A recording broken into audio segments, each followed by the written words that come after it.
Okay, welcome. Hi, I'm Mariette MacArthur. I teach in the University Writing Program, and I'm also faculty affiliate in the Performance Studies graduate group. And this is Grant Writing 101. It's going to change your life, be incredibly useful. But it is a lot, obviously, to learn how to write effective grants in 1 hour-and-a-half session, or an hour and 20 minutes, or whatever we have. So I will do my best to share everything I have to offer. One thing I wanted to emphasize, though, from the beginning is that this is not going to be a session on finding grants to apply for, but Ari Washburn, who is the training grants coordinator and for the interdisciplinary research support in the Office of Research, and then she spends half of her time in graduate studies as well. She developed a wonderful presentation called Finding Funding Opportunities for Graduate Students and Postdocs. Have you guys seen that? Anybody seen? Okay. I asked her if I can make it available to you. I can't imagine she would say no, but as soon as she responds about that, hopefully Manjit can help share that with you, because it's really step-by-step, like, okay, what kind of funding do I need? First year, second year, third year, how do I find it? What do I need to do as I'm looking towards postdocs and early career grants and so on. So that's really helpful. But this is going to be more about trying to write persuasive proposals, right? Which is obviously really important. Okay. So I teach science writing for undergraduates and graduate students, and business and workplace writing, and various other things. And I teach grant writing partly because I love it, which is really weird. Not everybody likes to love grants, right? And I've had success with it supporting my own research. And also, I just think it's really important, right? Obviously, it's important in STEM, but it's important, increasingly important in any field, especially with cuts to public funding for research and so on. So I think that grant writing can be fun because it's sort of like dreaming up your next project, or getting really into what you want to do and explaining how you'll do it. And often by the time you finish writing a strong grant, you're like, this is a really good idea. I actually want to do this. So it doesn't have to be torture, but if you plan ahead, it can be relatively pain-free. If you do it at the last minute, it's going to be torture. So my first piece of advice is just to plan ahead. Okay, so I do have some slides I will put up here, and I apologize for starting a little bit late. This is the first time I presented in Walker Hall, and I'm delighted that it exists. But there's just this, I think my neck is going to hurt at the end because I can't see what's up here, but so I'm kind of having it here too. Anyway, so it just took me a little bit longer to set up. Okay, navigating a mouse sideways on a screen, so it's just a little bit confusing. All right, so I wanted to share first the rhetorical context of grant writing, and we are going to do some brief introductions where you talk with one another, either in breakout rooms on Zoom or in person. And that's partly because I want you to generate some questions, because I try to read your minds, but every group of people is different, and I just think that that really helps me see where you're coming from and make sure I cover everything that you could benefit from. So what is the rhetorical context of grant writing? We'll talk about that first. I'll talk a little bit about finding the right funding opportunities and planning ahead, and then we'll really focus on writing a killer successful proposal. Okay. So the rhetorical context of grant writing, and sorry for you guys who are in the room, I want to see if I can make this more visible. Yeah, I can get rid of that, and I can you let them in? Or no, I should do that again. Can I? Turn it off? Okay. Yeah. Oh, I don't mind them being there. They can be there somewhere. I just want to be out of the way of the text. It's okay. Okay, so the context for grant writing, right, is that your purpose is to obtain funding for your research. And that might be like really obvious No duh, Marit.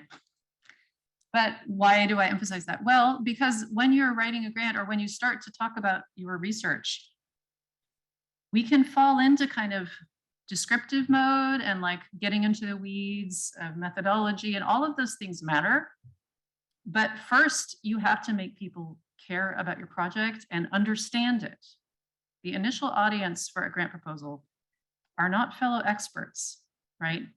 And they're not on your side. They're not against you, but they have a big pile, whether it's actual paper, you know, or just a folder of 200 submissions or something. What they want to do is cut that down, right? So the easiest thing for them to do is to eliminate your proposal, right? So remember, your purpose is to obtain funding, which means that you have to keep in mind your audience includes experts and non-experts, okay? There's obviously the funding agency, but there are relevance checking and number crunching program officers, you know, or just like, let's make sure this matches the RFP, the request for proposals, basic requirements, right? There are going to be peer reviewers in your field and researchers outside of your field, right? So you don't want to write it with blinders on, like I'm just writing, you know, to other statisticians or other molecular biologists, because that's not your entire audience. They matter. They will read it probably in the final levels of review, right? But first you have to get past those number crunchers and just like mission alignment checkers and so on, okay? The genre of the grant proposal is a persuasive document from start to finish. Every single element, even parts that feel more neutral, like a bibliography or something. Bibliography, what's that doing there? Well, it helps establish your credibility and your competence in the field, right? Okay. And the context is that you're in competition with other strong proposals, okay? Okay, so that might sound scary, but that's why we plan ahead, right? When you apply to graduate school, when you apply for fellowships, you know, that's the basic rhetorical situation. You're in competition and you're writing to people who may not know you from Adam, right? Okay. Okay. I want to go back to this one for a moment because I am oddly going to quote T.S. Eliot, which might seem irrelevant, but it is not. Okay. Welcome. Nope. Okay. So T.S. Eliot, if you ever had to grapple with him in English class, you know, he wrote The Wasteland. It's very quote heavy, The Wasteland, lots of footnotes, he used lots of different sources. Anyway, he said, and this gets misquoted a lot, immature poets imitate, mature poets steal, bad poets deface what they take, and good poets make it into something better or at least something different. So why am I talking about poetry? Well, by immature, he meant more like the traditional kind of neutral Latin root of immature, as in developing, younger, right? Not necessarily younger, but developing. Mature or would be, you know, developed or mastery. So basically, immature or developing writers imitate. Advanced writers steal. And of course, he did not mean plagiarism, right? What he meant was whether you are writing a poem, whoops, or a grant proposal, you need to read other poems or other grant proposals to learn what they are doing. What is a successful grant proposal? I don't know. You got to find one, not just any successful grant proposal, but once you find the particular request for proposals or call for proposals that you're responding to, you want to then go to that funding agency, whether it's public or private, and ask for successful examples. Please share with me the most recent, you know, 2 or 3 successful examples where you've actually awarded funding, right? And a lot of public agencies will automatically do this, right, on their websites, right? The NSF, the NEH. And if they won't, you just got to ask around, ask your network. You know, do you know anyone who's applied for this particular opportunity and has gotten funded? Okay. There is a wonderful resource if anybody is in the early stages and is interested in applying for the NSF Graduate Research Fellowship. Maybe some of you have gotten that. There's an amazing database, which you can find by Googling, but I can also put it in my notes when I share these with you, of like successful personal statements and research plans for like every field where they've actually gotten funding. So, you know, people do compile these things. You just kind of have to look around. When I got my PhD here in 2005, and then I was a professor and then tenured professor at CSU Bakersfield. How can I admit you all? Sorry, I thought I saw somebody else in the waiting room. I came back here on a research fellowship in 2015, even though I was a full professor there. I was like, I can't live in Bakersfield anymore. And it was an ACLS Digital Innovations Fellowship. And I found out about it like 6 weeks before it was due, which is, you know, goes against the rule of planning ahead. But I knew there was a American Studies professor here who had gotten one as soon when I found out that it existed, this opportunity. And I didn't know her, but I knew her husband. So I just emailed her and like asked in the most diplomatic way possible, do you mind sharing it? And obviously our fields are totally different. But without that model, I do not think I could possibly have written a successful proposal quickly, right? Okay, so you want to read successful examples, imitate their rhetorical tricks, because I can tell you, and I will tell you about the basic structure of a grant proposal, how to approach it, but they're all different, right? So you need to see what kind of detail they require, what they're asking of you, and so on. Okay. No, this won't advance. Maybe we'll put it in here. It changes the lighting. Sorry. It's really hard to see. This one? This? Okay. All right. So now is when we have introductions, and I will put you guys into breakout rooms, those of you who are here online, which is a lot of you. So I want you to just chat briefly for like, let's say 10 minutes tops, okay? And you guys, could you get in groups of 3? Can you do that? Just talk briefly about your discipline and research interests, okay? The experience you have seeking and applying for funding, including fellowships and scholarships, because a lot of people have experience with that before grants, and they're transferable skills for sure. How did it go? You know, did you get the funding? And what do you find most challenging about applying for grants and fellowships? Okay, and I will put the rest of you in breakout rooms real quick.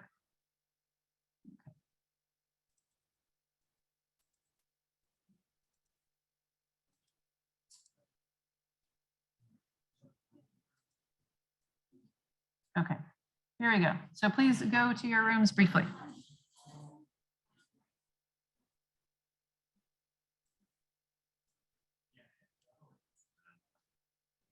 And I will pause the recording a moment.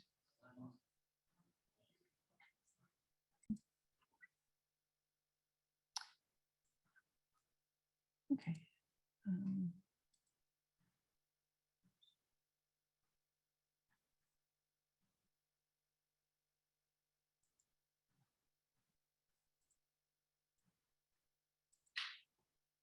Okay.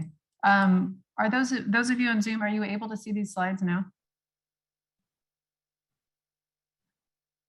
Can somebody tell me if you aren't? Yes, there. Okay. Earlier. Okay. Okay. Yeah. All right. Okay. See if I can go back up here. Okay. So I did say I wasn't going to focus on finding the right opportunities, but briefly, I'll have to go right out of PowerPoint again. Raise your hand if you have a Pivot account. Oh, you guys, you're going to be so excited. Look at Pivot. So Pivot is expensive and you don't have to pay for it because UC Davis does. Not every UC has this. So here we go. So you can see it's pivot.proquest.com. Okay. So you log in with your institution, you just scroll down, create, and then you can create a personalized account. And over time, like every week or two, depending how frequently you want them, once you tell them what kinds of funding opportunities what you're looking for, Pivot will email you funding opportunities, right? So obviously it covers public grants. It also includes a lot of private foundations that you might not find otherwise, okay? And I showed you here, I don't know why it has me as Mart, not Marit, but I clicked on one here because I wanted to show you a cool thing that it does. Let's say I was interested in this postdoctoral research fellowship grant. Look what it does. It shows you potential collaborators. I just did a search in performance studies, which is like obviously way too broad. But it's like, okay, who do you want to connect with on your incredibly specific research area? It will tell you who within your institution and who outside of your institution. Grant writing is generally collaborative. Grant projects tend to be collaborative, right? So I just think that's a cool feature of Pivot, right? And it also, it's sort of like searching a library database that has all these, useful filters on the side for what you're looking for. So, this is quite a rabbit hole. I'm not going to go down, but this is an incredibly powerful search tool for finding funding opportunities. Okay, so I encourage you to use that. Okay. Otherwise, the Office of Graduate Studies indexes funding opportunities, right? And the UC Davis Office of Research, which is mostly housed in this building on the other side of the freeway. They have two kind of different wings. One focuses on helping faculty and graduate students and postdocs obtain funding, and then sponsored programs administers grants, right? Okay, so it's this huge thing. And by the way, they're hosting a research expo, and I actually don't know where it is, but I'll put this in the slides on May 11th and you can find out what kind of research is going on at UC Davis that you might not know about and network with potential collaborators. So that's a good idea to attend. There is a grant coordinators network that is not always up to date, but they do host things. And I'm sorry, my slides didn't format perfectly because I didn't create them. I didn't turn them into a PDF, which is what you should always do. I'm just down there. I also have the Davis Humanities Institute, which is a great resource for grants in the arts and humanities. Okay.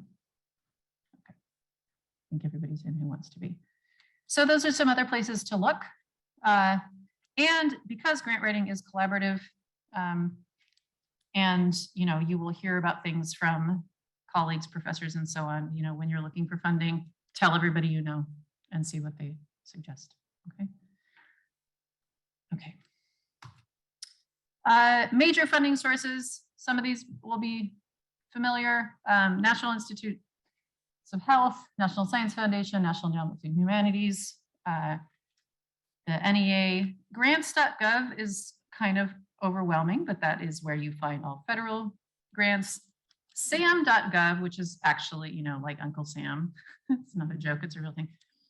If you go there and click on assistance listings, that includes federal scholarships and fellowships as well as grants, okay?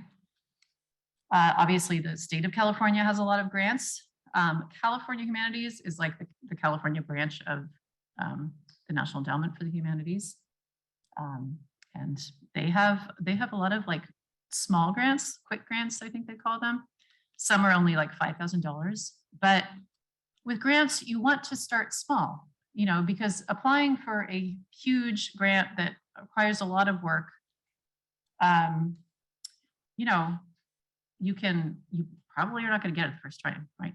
And you can take that material and adapt it for others.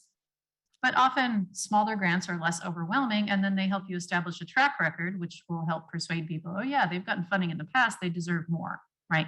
So don't be afraid to start smaller. Okay.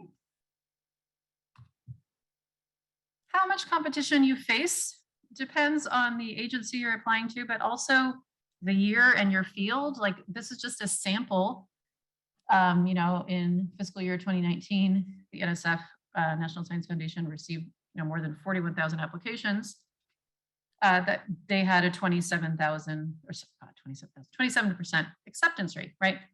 But engineering was a lot more competitive than geological sciences, and that's not always true, right? It changes from year to year. Plan ahead so that you can find out more about the competition you face and to get the help that you need.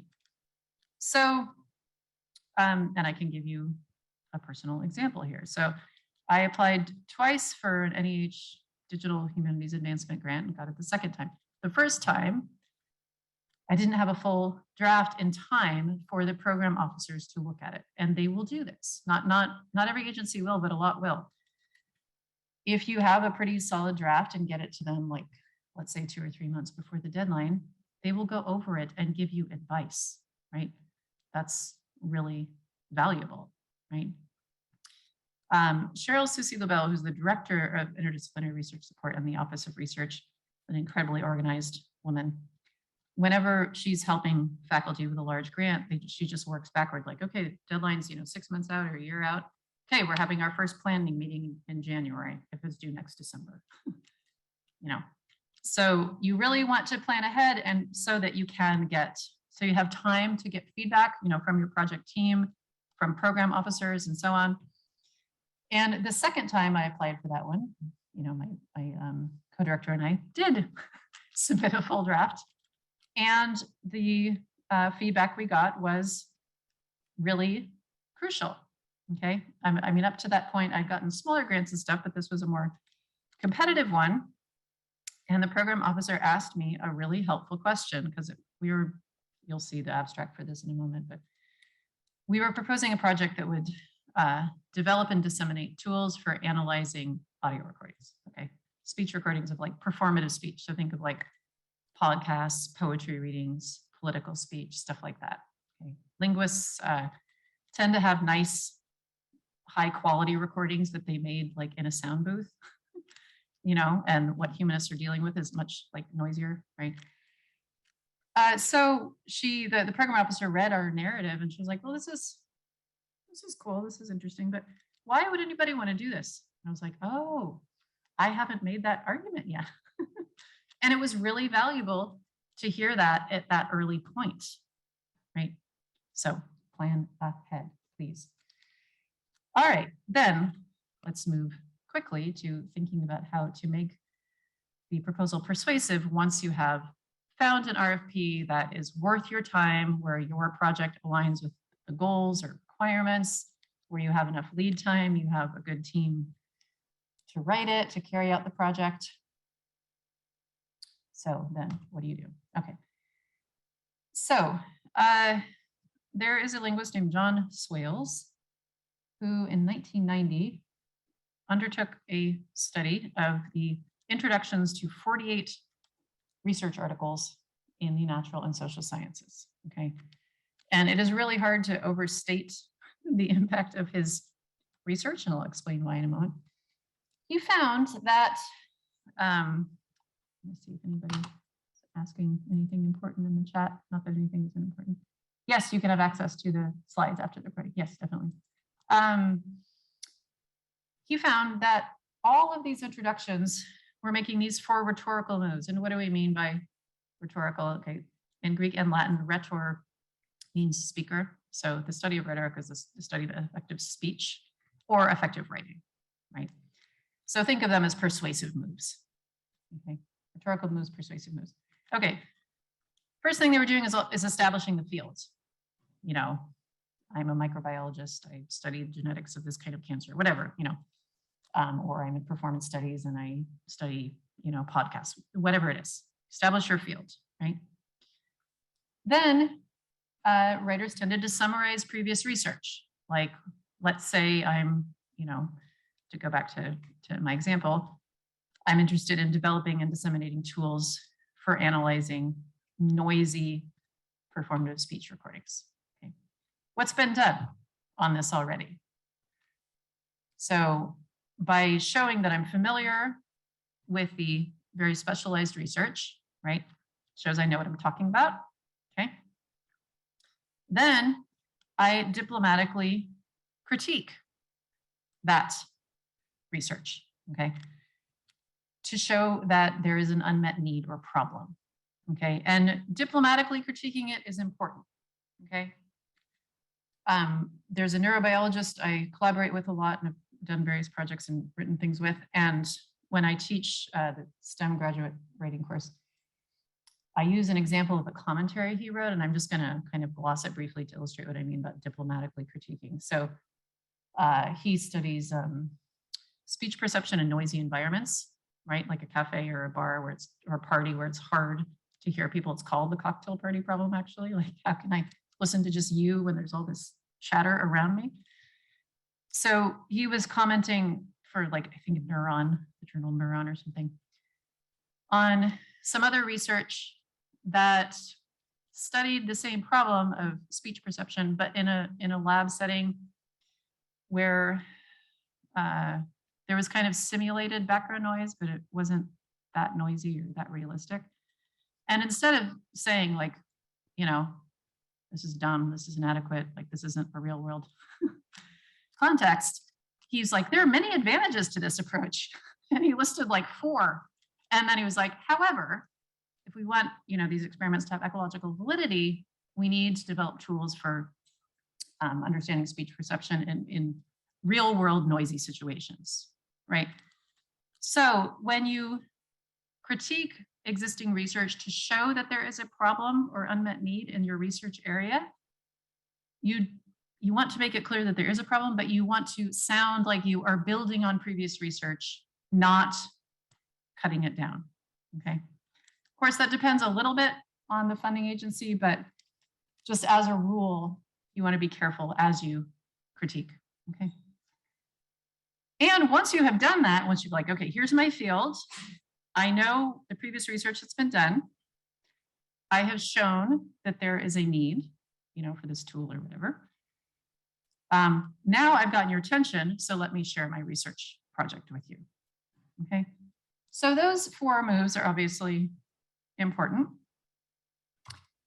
And he did more research and found others, and I can find my tiny little arrow. Yeah, there you go. Okay.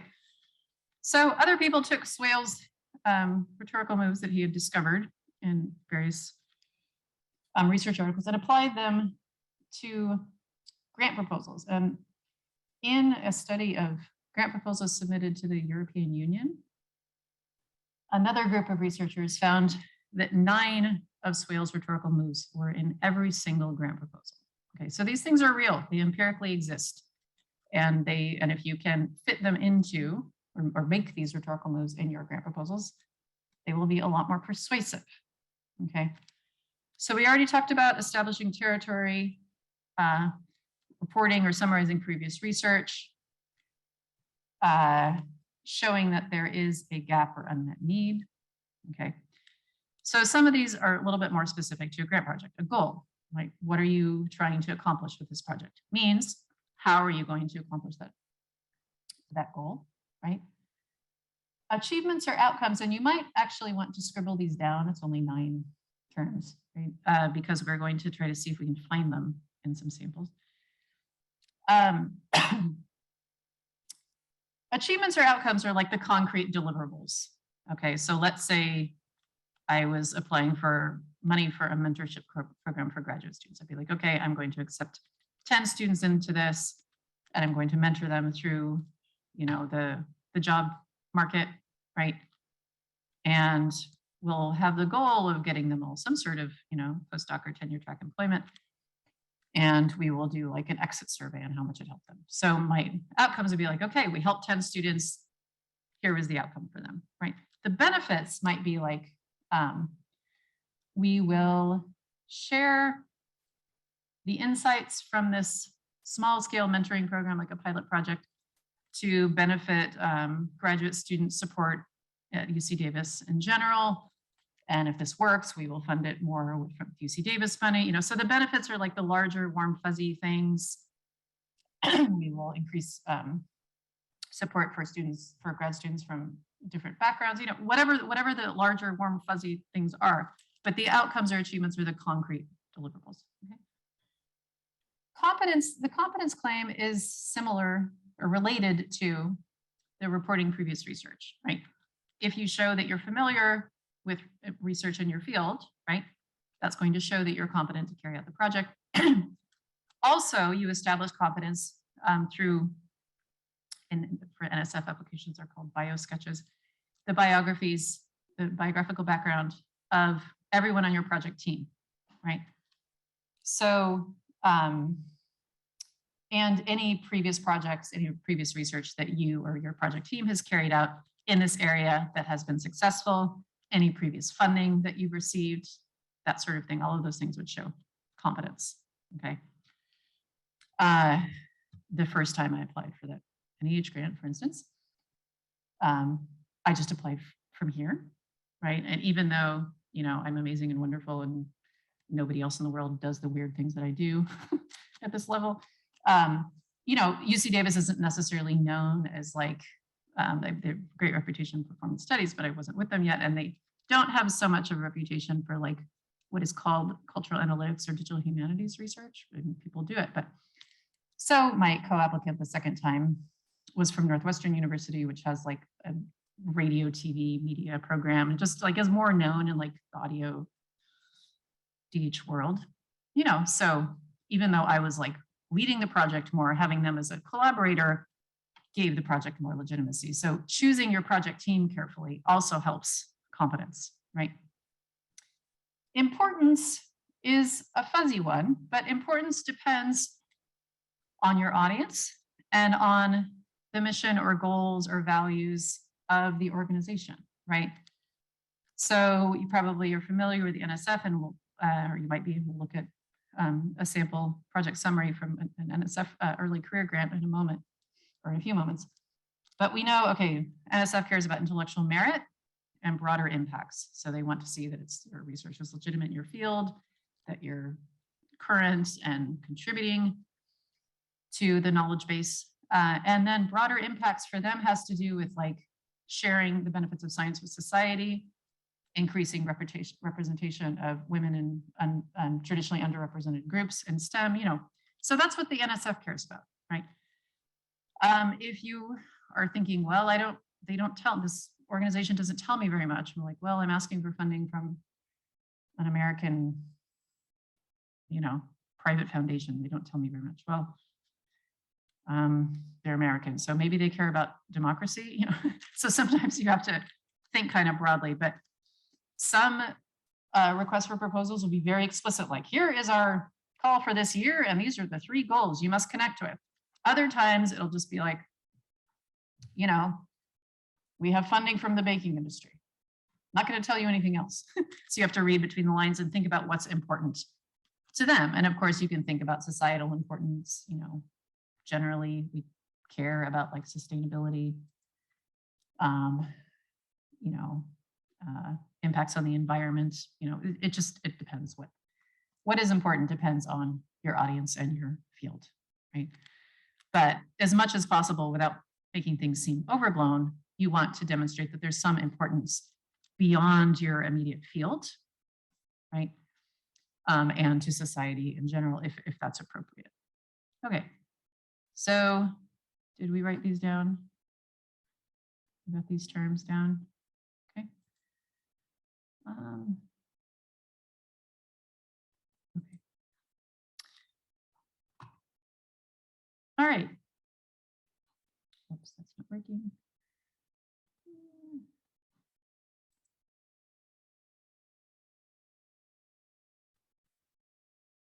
Okay, why do proposals get rejected?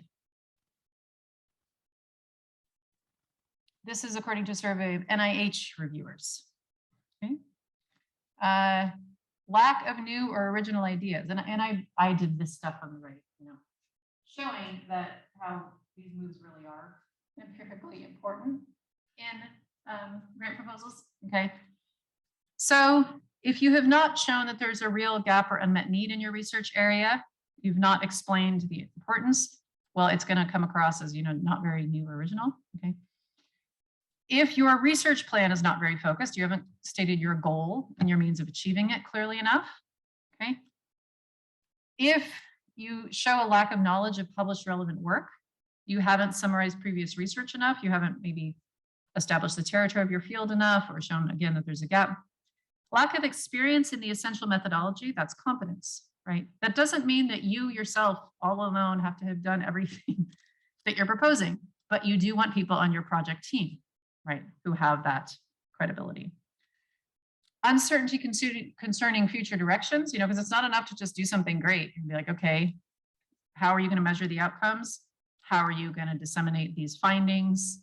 How are you going to have a broader impact? So you have to think about deliverables and outreach or dissemination. Right? Questionable reasoning, experimental approach, that would be your means or methods, right? And again, competence. Absence of an acceptable scientific rationale. Again, a lack of showing that there's a clear gap or need for this, not showing importance, and again, probably not showing you understand the previous research well enough. Unrealistically large amount of work. This is a hugely common error, okay? When you first apply for a grant, you're like, okay, we're gonna get to the moon with this one grant. Well, it probably takes like 50 grants to get to the moon. So like, let's say we're gonna build a prototype just of the rockets, okay? So be realistic, like in this time frame with this amount of money, what can we actually do, right? Rather than, what do I wanna accomplish in 10 years? Because you're probably gonna need a lot of different grants to get to the moon. Okay, lack of sufficient experimental detail, so not enough clarity on the plan or the means, okay? Uncritical approach, not establishing the territory enough or summarizing previous research or the gap, okay? That's partly just to say that if you truly cover all of these rhetorical moves, you're probably gonna have a better chance of getting funded, okay? So the basic elements of proposal, vary depending on the RFP. They will all ask for some kind of summary. I call it an abstract for shorthand. Okay, I think the NIH calls it specific aims. Some will call it an overview, some will call it a narrative. So the length of that overview or abstract varies. Sometimes it'll be like 1,000 characters or 2,000 characters. It could be really short. I remember the first abstract I wrote, I was applying for, just a summer travel fellowship or something. And I can't remember how short it was. My memory, and I'm probably exaggerating, but it's really short. My memory is that I had to describe my dissertation in 25 words. I was like, I will tell you that after I did that, even it was like, maybe it was 250, but I think it was shorter than that. I understood my dissertation a lot better. Oh, this is what I'm writing about because I described it briefly, It's like the elevator pitch version. Title page, table of contents, project description. That's kind of the longer description of the project, right? Where you might have background, methodology, overall significance, and methodology would be means, right? Budget. They all require budgets, okay? Biographies, credentials of investigators, a timeline or completion schedule. If you're, using human subjects in your research, there might be other stuff or, hazardous materials, other stuff, references. Okay, we'll have all sorts of things. So I'm not going to escape from my slides at the moment, but why am I referencing Grant Ballard? So Grant Ballard is the chief science officer at Point Blue, which is a conservation group focused on birds, I think, and based in Petaluma. And a couple of years ago, MIT sponsors these laser talks, which are meant to bring together arts and sciences just from totally different fields, and various universities have them. UC Davis hosts them. And I was on a panel with a physicist. She studies black holes. And then there was Grant Ballard talking about his research with penguins in Antarctica. And then there was me talking about poetry performance. It was all over the place. Anyway, we were talking about grant writing afterward. And I told Grant that when I teach grant writing, I really focus on the abstract and the budget. And he was complaining that most of his job is helping people apply for grants. And he said, yeah, I think that's all funding agencies read, the abstract and the budget. So that is not totally true, but if you do not have a killer abstract and a very precisely realistic itemized budget, and you should all have people in your departments and programs to help with the budget, you are not going to get past the first cut. Okay. A really good abstract is like, one of those seahorse sponges you had when you were a kid. You pour water on it or put it in a water tank and it just expands. Like every sentence in an abstract can expand into a beautiful grant proposal. But it has to be incredibly dense and incredibly persuasive. An abstract or project summary or specific is not an introduction. Okay, it is the diamond version, of the loose carbon of your proposal. It is incredibly dense and persuasive. It is not an introduction. Okay,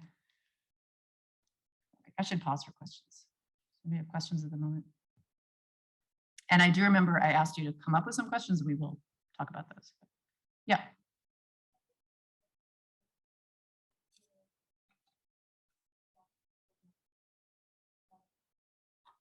Mm-hmm. You don't have what? Mm-hmm. Well, you do have some previous achievements, right? I mean, because you got this far, right? But there are different ways to establish your competence, right? One is to show that you understand your research field really well, that you're aware of like everything that's cutting edge, right? You talk about it intelligently, you critique it diplomatically, but intelligently.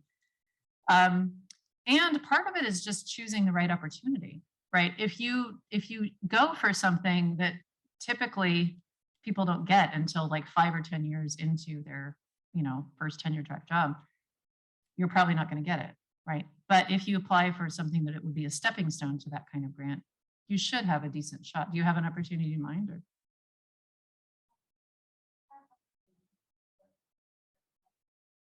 The what? JSTOR? Mm-hmm. Okay. Yeah, I mean, I have to look at it to say, but I think, again, you want to ask your network, like, who do you know who've gotten these? And if, other graduate students at your level have gotten them, or postdocs, I don't mean to presume which of these things you are, then you might have a reasonable chance. But, if you show the current research, you have a very clear and realistic plan, you have a solid and realistic budget, and you have an original idea that builds on your understanding of the current research, you should have a shot. It's just that half of the battle here is finding the right opportunity, which is why you need to look at Ori Washburn's slides, which I bet she'll share with you about finding the right opportunities, but getting to know pivot as well. Yeah. Yeah, sure. Any other questions at the moment? Okay. Yeah. Mm-hmm.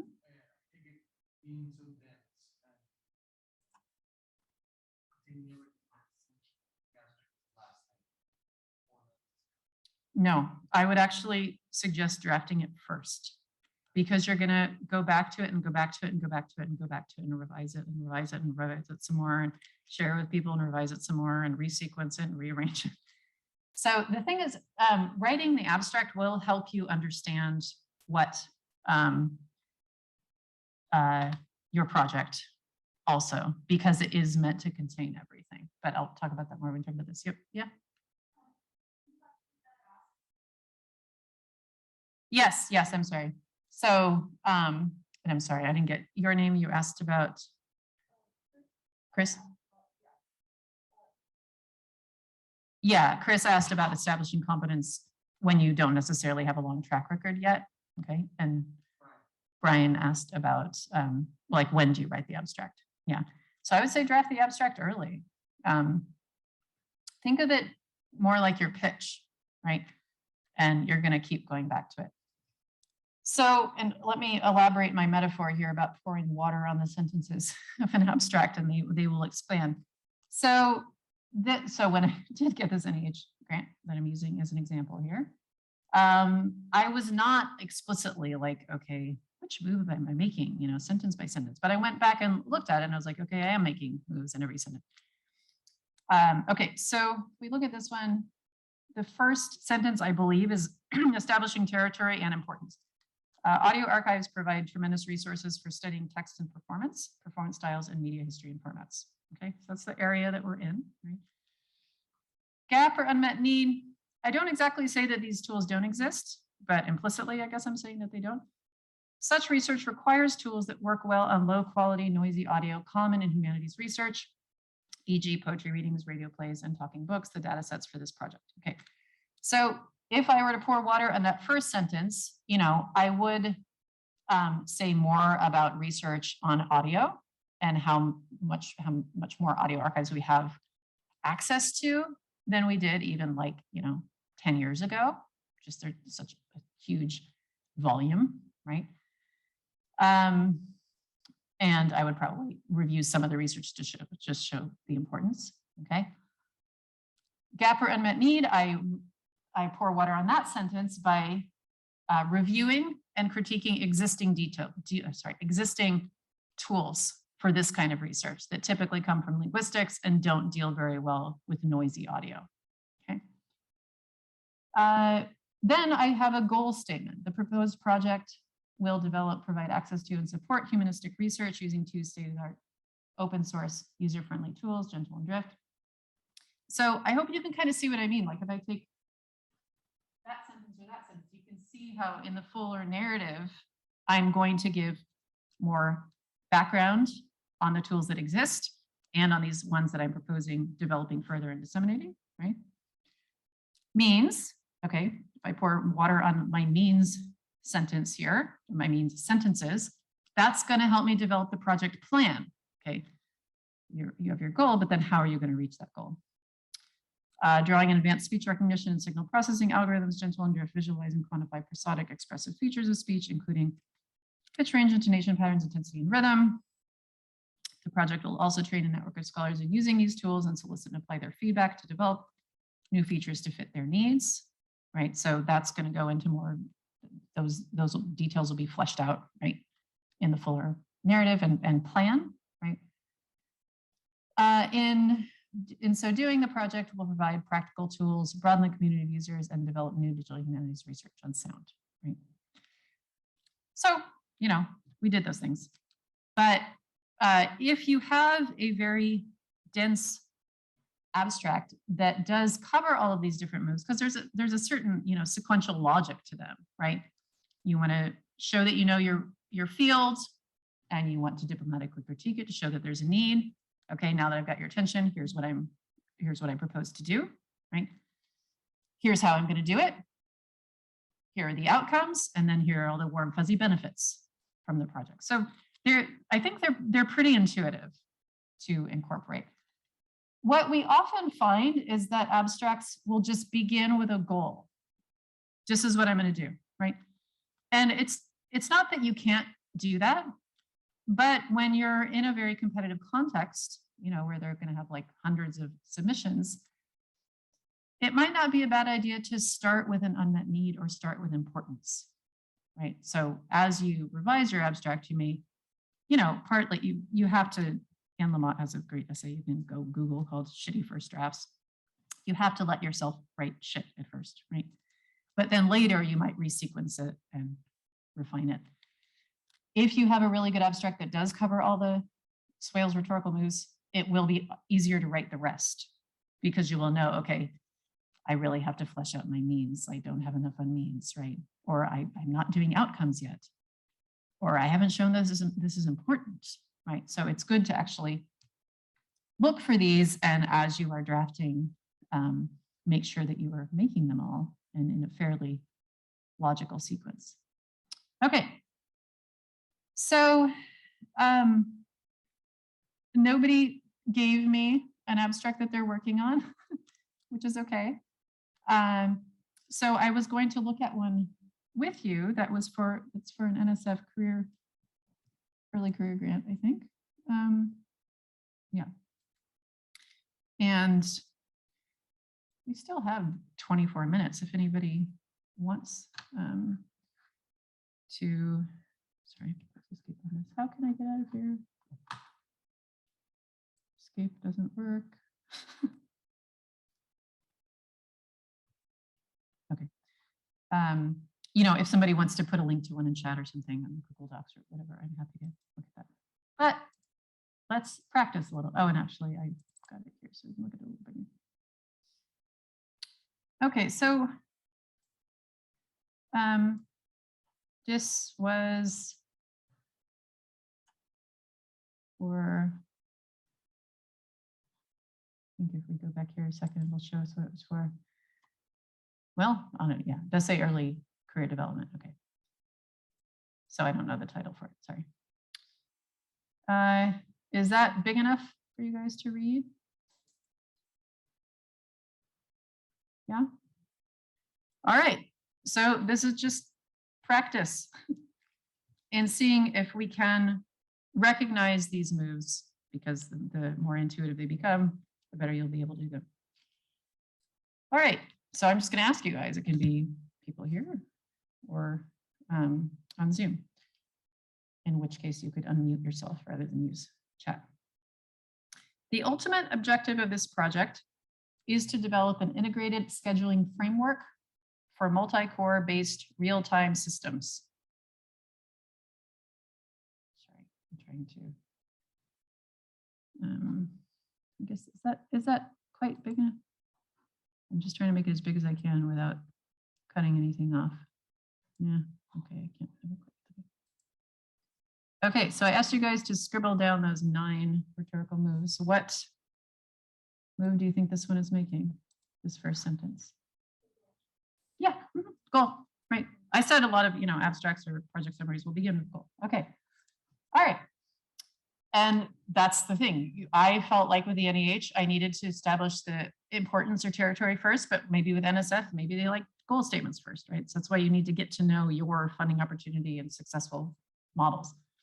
Such an initiative is crucial as multi-core processors will be the computing engines for the next generation of real-time embedded systems, where increasing functional requirements create ever-increasing demands for high performance, energy efficiency, and high reliability. Definitely importance. Yeah, anything else?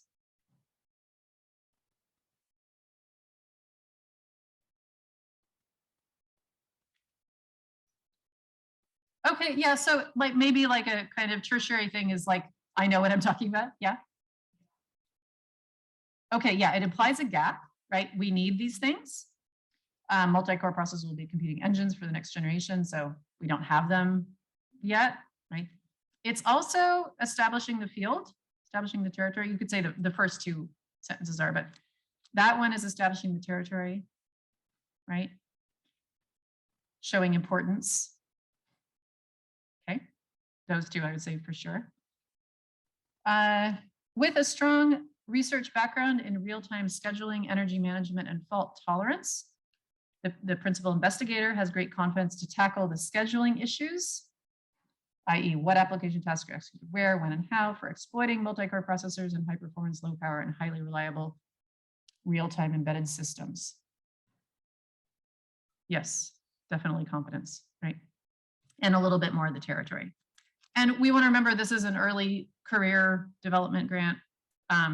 So competence is going to be especially important because they will have a project team, but it's really giving money primarily, to the PI. Okay. Okay. The major barrier deterring the exploitation of multi-core processors and real-time embedded systems is the performance non-predictability of tasks due to interferences in accessing shared resources. Yeah, very clearly gap, right? Moreover, recent studies show that there is an intriguing interplay between energy management and system reliability.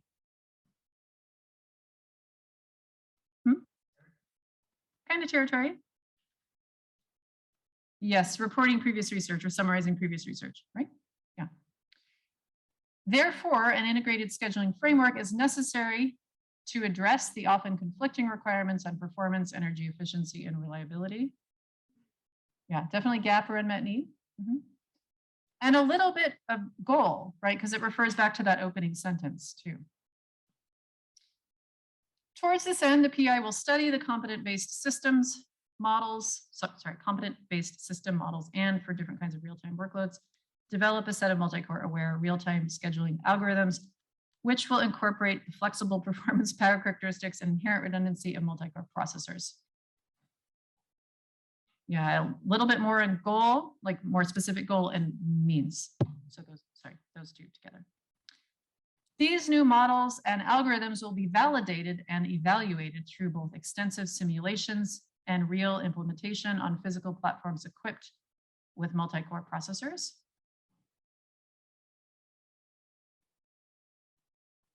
Yeah, a little bit more means and outcomes with a validated and evaluated, right? I'm going to see if they work. Oh yeah, I'm sorry. I'm scrolling on mine and not yours. Yeah, sorry. We're just talking about those. Okay, and then we have these two sections that are required by the NSF, but not by everybody. Okay. The development of this proposed scheduling framework will advance the state of the art in the research of real-time embedded systems in the following aspects.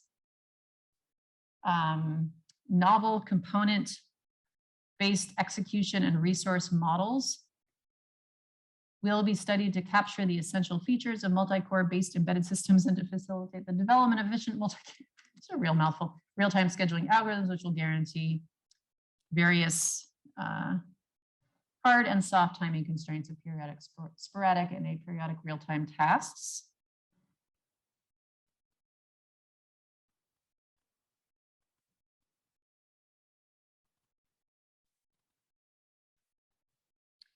Yeah, a little bit more on goal and means, I would say. And intellectual merit in general, like I didn't ask about that opening sentence.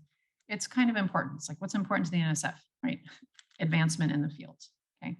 And then, yeah, some more on goal and means. Flexible, reliability, and energy-aware real-time scheduling algorithms will be developed, which will incorporate the inherent redundancy in multi-core processors and all power-consuming components in embedded systems.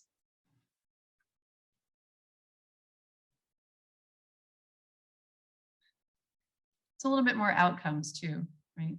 We're going to end up with these algorithms. Right? Okay, then broader impacts. So as I said, this is something the NSF requires, but it does overlap with some of the rhetorical moves we've already been talking about.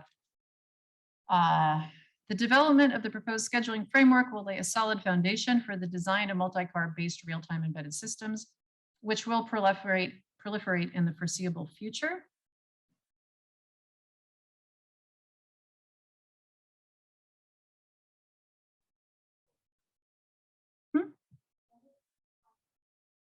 Yeah, it's sort of like outcomes and benefits, right? Okay, we'll create these blah, blah, blah scheduling algorithms, and in a larger sense, they will lay a foundation for the design of multi-core based, yeah, okay. Furthermore, this project will provide abundant topics and learning opportunities for both undergraduate and graduate students, especially those from the underrepresented groups. The PI will bring the latest research trends to classrooms and expose students to cutting edge knowledge. Benefity, yes, right. Through the larger dissemination and involvement of more people. Okay. Specifically, the educational efforts in this career development plan include developing a new course on multi-core and real-time systems for graduate students to inspire their research interest and motivate research activities, enhancing the existing course on operating systems and embedded systems for graduate and undergrads, advanced topics on multi-core based systems. Okay. So I don't mean to speak over anyone, but these are specific outcomes that also show the larger benefits of the project. It's not that we're only going to do the research applications angle, but we're going to share these, and this is useful for anyone to remember. Whenever you do something brilliantly helpful, you want to share it, right? And, if you're in an academic institution, as most of you will be, sharing that your curriculum is helpful. You can also, share it with local public schools, and so on.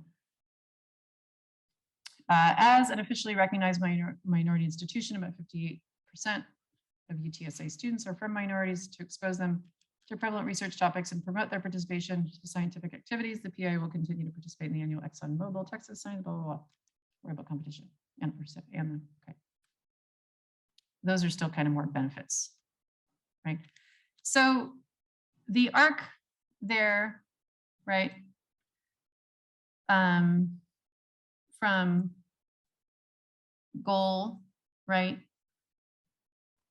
Goal and importance to benefits, that's a logical sequence for any abstract. Okay.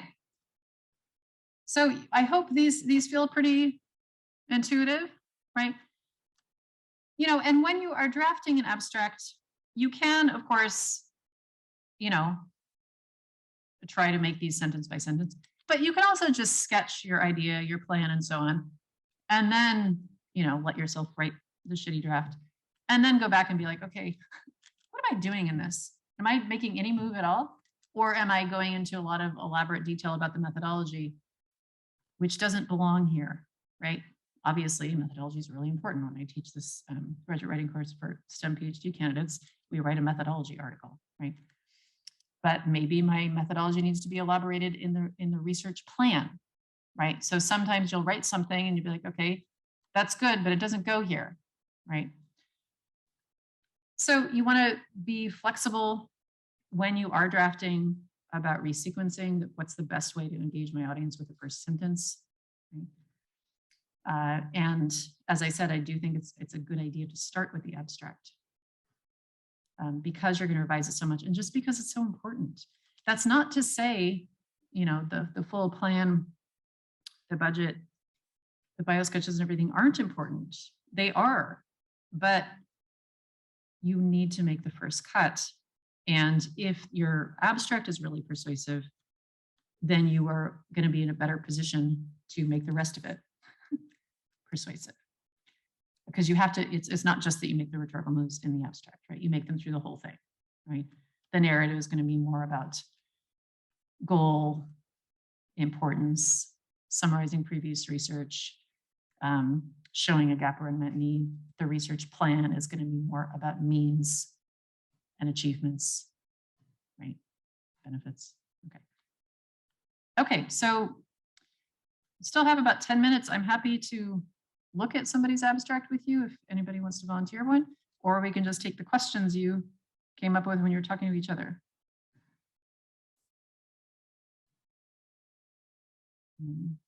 Sorry, I'm going to go back to Zoom so I can see if you have questions in the chat. Oops. So, questions? Mm-hmm. And sorry, what's your name? Uh-huh.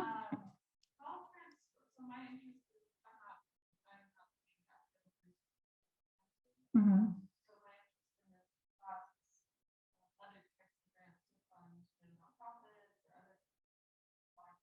Yeah. They're all transferable, right? Because I mean, you might tweak some of them. So for instance, rather than summarizing previous research, you might summarize existing resources. So let's say you're trying to create a food pantry, be like, okay, what resources do we have now for food insecure students, right? You want to show that you're aware of all the services that already exist. So you would just summarize existing services rather than existing research. but it's the same basic move to show that you're, that you know what's out there, to show that there's a real need for what you're proposing. Yeah, that's a good question. Other questions? Mm-hmm. And you are? Ptolemy? Okay. Uh-huh.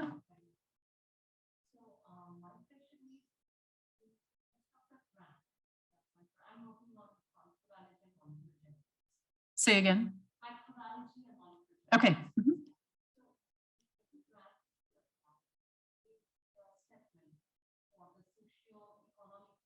Yes. Yes.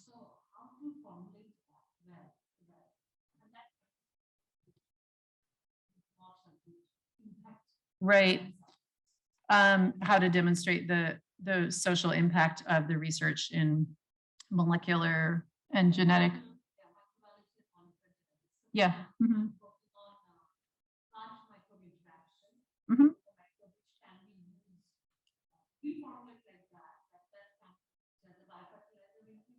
Mm-hmm. Right. Mm-hmm. Yeah. Mm-hmm. Yeah, so sometimes with basic research, you're like, well, I'm just trying to figure out like what's going on with this molecule, and we're 5 years from applying this in fertilizers, and you can still you could point to your project team's record, like this kind of basic research led to XYZ in the past. So, or you can also say, if you can't claim that, you can say this kind of, this is going to sound really dumb because it's so broad, but like crop efficiency is important. Fertilizer runoff is, a disaster in the Midwest, and this will help us, metabolize fertilizer residue, whatever. So you want to think about the largest stakes of your research. What are the most important contributions that the basic research you're involved in has led to, right? And you want to mention those. You don't want to overstate it, right? Because you're not, this is basic research, which is obviously very important and is undervalued, right? But you do have to remind them, like, let's say I'm just doing a project like to see whether goats help keep nitrogen in the soil. And you're like, well, but if you start off saying, I'm going to like take 10 goats and keep them on this land for a month. Okay.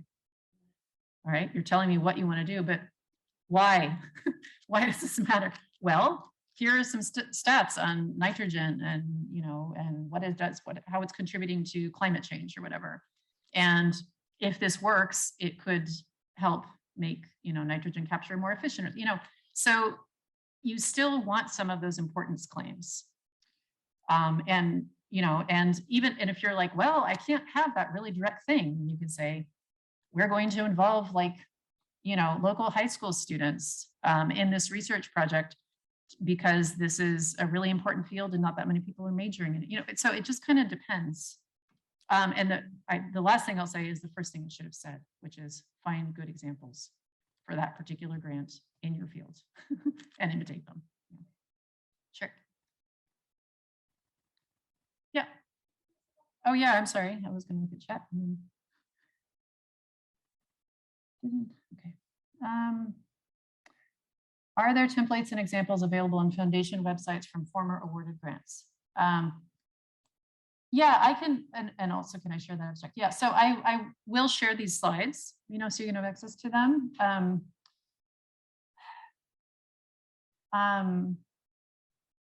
The thing is, if you're applying for an NEH Digital Humanities Advancement Grant, mine might be really useful, and email me and I'll be happy to share the whole application. But it's not going to be a perfect model for you if you're in a totally different field or different RFP. Foundation websites do not always do that, but that's why you when you're applying for funding, you got to tell everybody you know. And in some cases, you'll find out who they'll like have like just the title and like a blurb about the project. If you contact those people in the right way, they may well be willing to share it. And you can always say, you don't, please feel free to remove names. You don't have to share your budget. I've just, I admire your work and I'm just starting out in this field, and it would be really helpful to me to see an example, and my topic's different. It's not going to be plagiarism or whatever. And often people are willing to share. Tips or pointers approaching new collaborators for constructing a powerful application without giving up too much details. So like you don't want to give away your idea while approaching new collaborators. That is something it's just specific to your field. So I would ask your advisors for advice on that, right? The more points of connection you have, the more people are going to trust you. But again, like, you can make these moves in anything. We certainly make them in grant proposals, but when you're writing an email, asking for someone's time, you're establishing competence, right? Say, I worked with so-and-so, or I recently presented my research at such conference, and I'm familiar with your work, and so-and-so, who they know, suggested I contact you, right? I would say err on the side of being cautious, so you don't give away too many details. But I think generally not having stuff in writing is a good idea. So you can invite them just to have a conversation, like on Zoom or coffee or something. But I think that question, it depends very much on your field and your research area. So I would ask your advisors rather than just go by my general advice. Because no matter what you're writing, every, what we could call them, discourse community, or just group of people who have like shared communication goals, they create their own norms, which is why you want to ask your network for advice and look at examples of successful proposals, not just in your field, but for the exact thing you're applying for, if possible, or a very similar one. Other questions?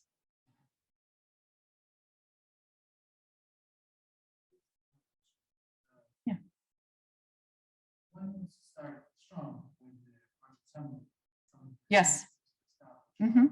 But sometimes when you topic several proposals, maybe even to the same kind of, like I said, yeah, can feel formulaic. Yes. And to not lose that impact, it just seems like probably the program officers will look at it as everyone's like something similar.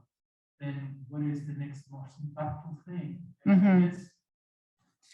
Yeah, I mean, there's an interesting study that basically showed like a lot of scientific articles were starting to kind of overstate their significance, right? So anybody could say like, this proposal is going to solve climate change, like, and obviously no single proposal is going to do that. So I think you can be more persuasive if you show that you know your field really well. You summarize previous research with great competence and insight, and are realistic about the impact you have. Like you could say something like, we're tackling climate change from many different angles, and I recognize that nitrogen capture, whatever, it's not, you don't want to say it negatively. You could say nitrogen capture is going to be an important contribution, right? And just be very concrete and realistic about the contribution that you are making, rather than overstating the significance. I don't know if that helps, because it's very easy to just have everybody say the same kind of general thing. But you're going to be more persuasive. You're going to be most persuasive if you show your competence by showing your field, and are realistic about the impact you can have. Does that help? Sure. Any other questions? Okay, well, I hope that was helpful. My email is here at the bottom. I can remember which screen I'm sharing. Can you see that? It's MJ MacArthur, right? At ucdavis.edu. You can also find me in the University Writing Program. I think I'm the only Marit. I could be the only Marit at UC Davis. I haven't checked. So you can share the slides, right? And I will also try to share the slides with you about finding funding opportunities. Okay.